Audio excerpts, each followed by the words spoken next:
Hello, everybody. So, we'll talk about a thrust today. And it's very important to build a good thrust.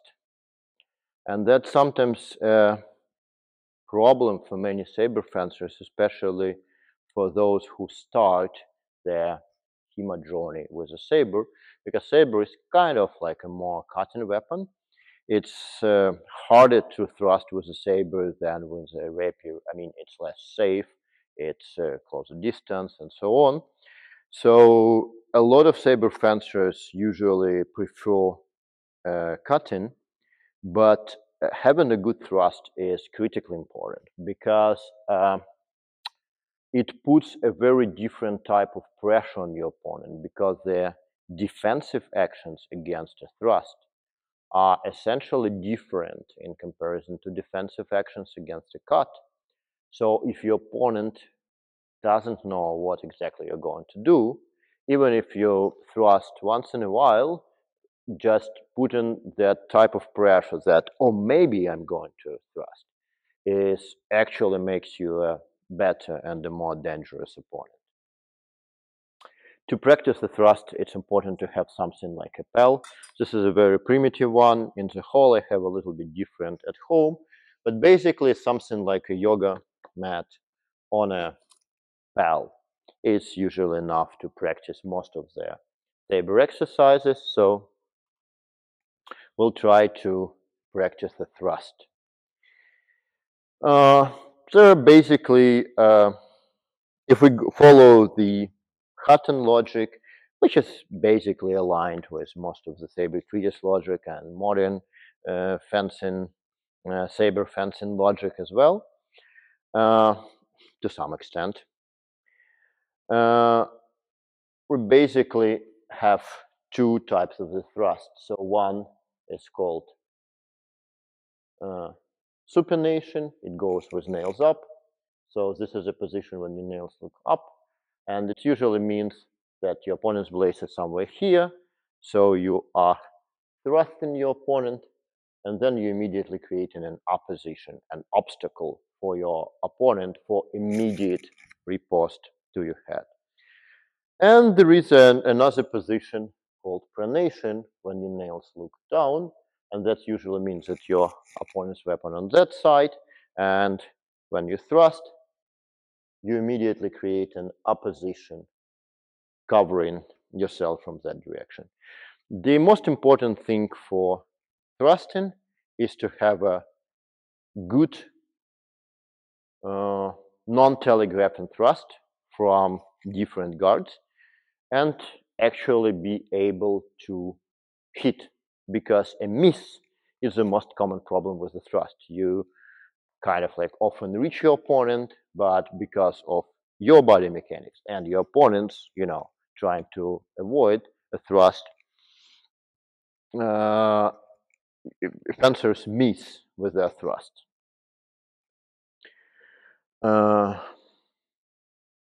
so the most important thing for thrust is that your arm should extend completely before you make an advance.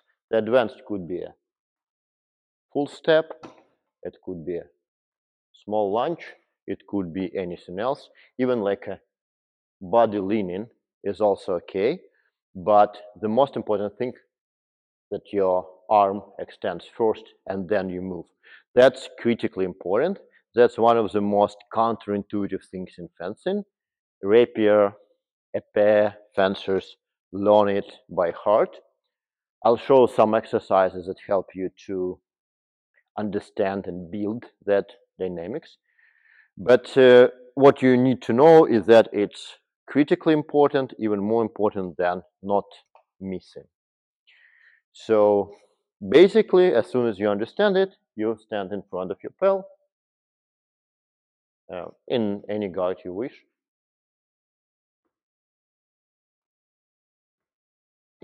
And you're trying to hit it in a pronation position and in a supination position.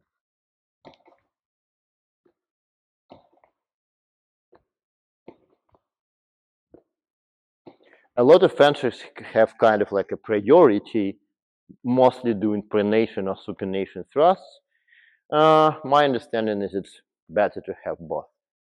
As soon as you build this, you can extend your distance from the pel and then start doing it with a lunge.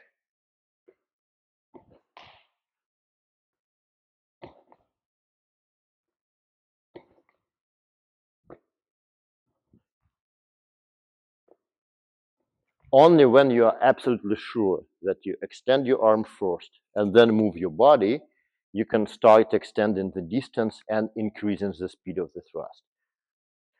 So building this slightly counterintuitive motorics is very important. So if you need it in a form of 4 exercises, so let's just keep it this way today. So it's just like a shorter distance when you just need a tiny advance.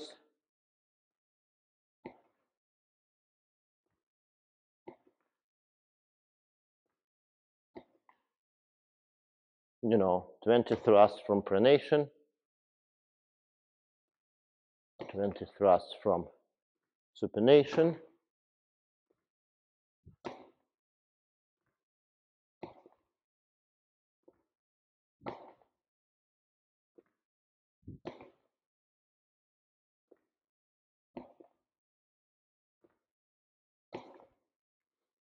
And then you making a step back and do it with a lunge.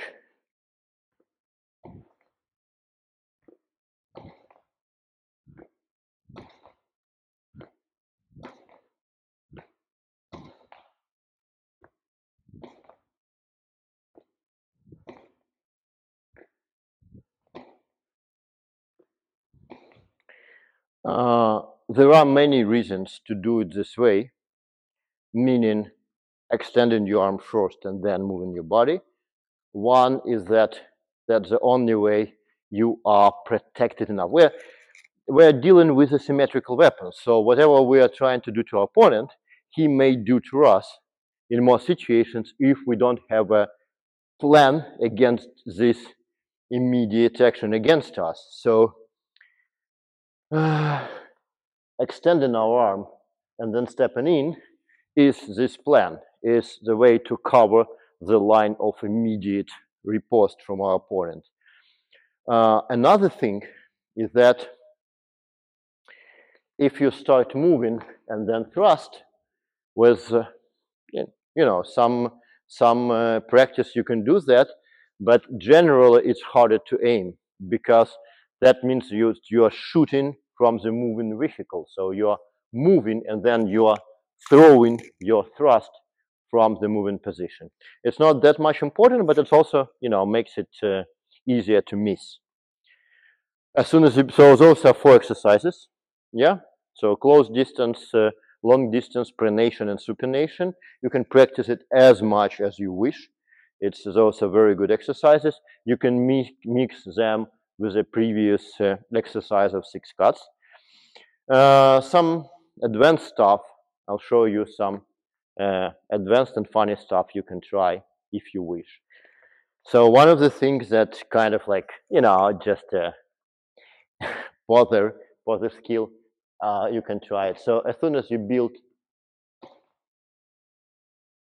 your motorics, you can stop looking at your pel. Basically testing yourself. How good is your body mechanics?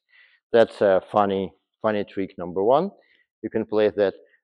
Much harder and funny trick number 2 I like is thrusting from a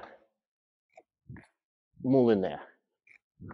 I haven't been doing this for a while.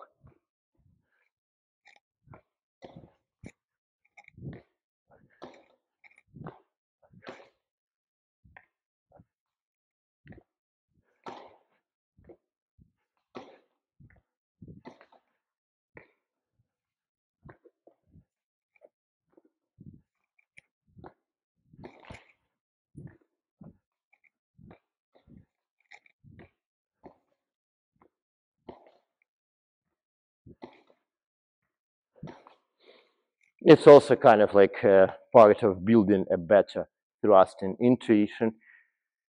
It's not a very valid fencing exercise, but it's a good motorics exercise.